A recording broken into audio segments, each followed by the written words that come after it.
इसमें भारत के सभी आदिवासियों के, भारत में बताया जाता है कि संसार के सबसे ज़्यादा आदिवासी भारत में ही रहते हैं, जिनकी कुल आबादी 2011 की जनगणना के अनुसार लगभग 12 करोड़ है।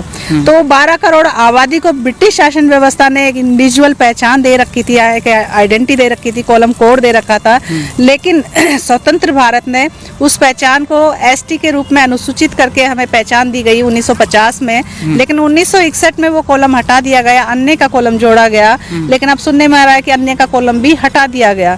तो हम इस देश के मालिक हैं, मूल बाशिंदे हैं, देश है, प्रथम नागरिक है, तो उनको भी अपनी पहचान दर्ज करने का हक है, क्योंकि संविधान में धर्मनिरपेक्ष राज्य की स्थापना की गई है और सभी धर्मों को समान महत्व दिया गया। और आदिवासी एक ऐसी कौम है, ऐसा समाज है, ऐसा कबीला है, वो हर व्यक्ति को, हर चीज को समान महत्व देता है, चाहे प्रकृति हो या जीव जंतु हो या पत्थर पहाड़ हो, जंगल नदियां हो, हर वस्तु को, हर इंसान को, हर जानवर को समान महत्व देता है। तो उन्होंने सब धर्मों को भी समान महत्व दिया है। आपने उठा के देख लीजिए उदाहरण, आदिवासी ने कभी किसी धर्म का विरोध नहीं किया हो, चाहे मंदिर हो, चाहे मस्जिद हो, चाहे गिरजे हो, चाहे चर्च हो, चाहे गुरुद्वारा हो।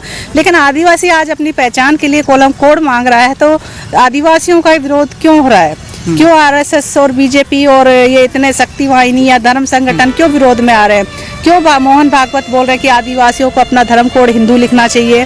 क्यों योगी सरकार कहती है कि सभी मूल निवासी को हिंदू में ही डालना चाहिए? क्यों मतलब आरएसएस और बीजेपी इस तरीके के हथकंडे अपना रही है कि आदिवासियों का धर्मांतरण किया जाना चाहिए? तो मैं उन सरकार को भी कहना चाहूँगी कि हम आदिवासी हैं, हम अपनी मूल अवस्था में आज भी हैं। हजारों सालों में आपने हमारा धर्मांतरण किया, बहुत सारी चीज़ें बदली है, लेकिन आज भी हम अपनी मूल पहचान के साथ जीवित है, हमारा स्वाभिमान जीवित है।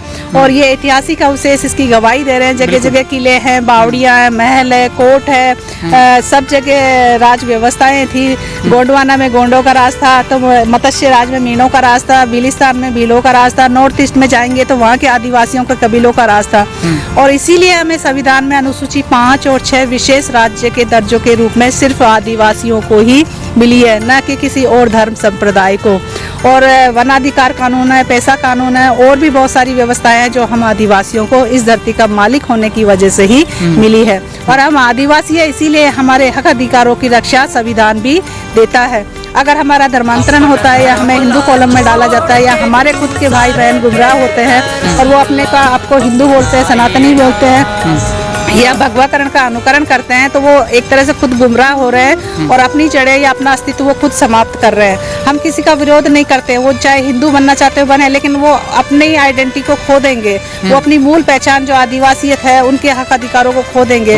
उनके जो अधिकार है शिक्षा में, राजनीति में, या रोजगार में, या जमीन जायदाद जंगल को बचाने में, वो सारे अधिकार उनसे छीन लिए जाएंगे। क्योंकि सरकार खुद कहेगी कि आप अपने आप को आदिवासी खुद नहीं मानते हैं और आप अपने आप को हिंदू मानते हैं, तो हिंदू होने के नाते आपको ऐसे कोई अधिकार नहीं मिलते हैं। तो जैसे देश जिस धारा पे चल रहा है, एक के राष्ट्र, एक भाषा और एक धर्म की थीम पे, तो वो एक धर्म होने का मतलब है हमारा अस्तित्व समाप्त करना। तो हम नहीं चाहते कि ये देश का मूल मालिक जो इस देश को बनाया है, व्यवस्था किया है, बताया जाता है संविधान में देश का जब निर्माण हुआ था तो सबसे ज्यादा आदिवासी रियासतें उसमें शामिल हुई थी। इसमें बताते हैं कि 70% भूमि हम आदिवासियों की है, जो देश भर के आदिवासी है उनके राज कबीलों की, राजवंशों की भूमि है। तो हम अपनी पहचान के साथ एक स्थायी कॉलम कोड की मांग कर रहे हैं, ताकि हमारी अपनी पहचान और आने वाली पीढ़ियों की आदिवासियत की जो पहचान है, हमारे पुरखों के जो संघर्ष थे, जो बलिदान थे, उन्होंने जो मतलब इतने कठिन परिश्रम से हमारी पहचान को स्थापित करके हमें आदिवासी के रूप में दर्ज करवाया था या एसटी के रूप में दर्ज करवाया था, उस पहचान को हम आदिवासियत के रूप में कॉलम कोड के रूप में सरकार से लेना चाहते हैं, ताकि हमारी पहचान स्थायी हो सके। क्योंकि संविधान में जो एसटी अनुसूचित किया गया है वो स्थायी नहीं है, वो कभी भी बदला जा सकता है। ऐसे बहुत सारे उदाहरण देखने को मिले कि कई जनजातियों को एसटी से बाहर निकाला गया।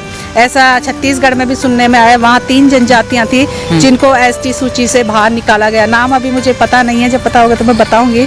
बाकी उनका धर्मांतरण होने से, हिंदूकरण होने से, उनको अनुसूचित जनजाति के अधिकारों से उनको वंचित कर दिया गया, बेदखल कर दिया गया। तो मैं अपने समाज को भी संदेश या अपने आदिवासी भाई बहनों, युवाओं, बुजुर्गों, माताओं, बहनों, मातृशक्तियों, पितृशक्तियों सबसे अनुरोध करना चाहूँगी कि आप अपने पुरखों के बलिदानों को, संघर्षों को याद कीजिए कि उन्हीं के संघर्षों बलिदानों से हमें आज़ादी मिली थी, उन्हीं से हमें मूल पहचान मिली है, उन्हीं से हमें हक अधिकार मिले हैं।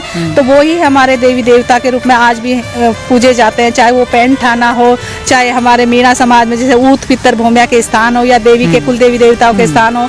आज ये जो सिंबल आप देख रहे हैं, ये सिंबल हमारे बीना समुदाय में भी ये मातृ शक्तियों के रूप में पूजा जाता है।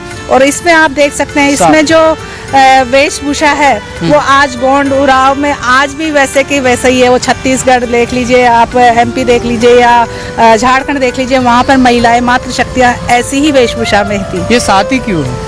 ये 7 मातृ शक्तियों के रूप में है। मतलब आदिवासियों में मातृ सत्तात्मक व्यवस्था होती है, तो मातृ शक्तियों को ही वर्चस्व देते हैं, या उन्हीं का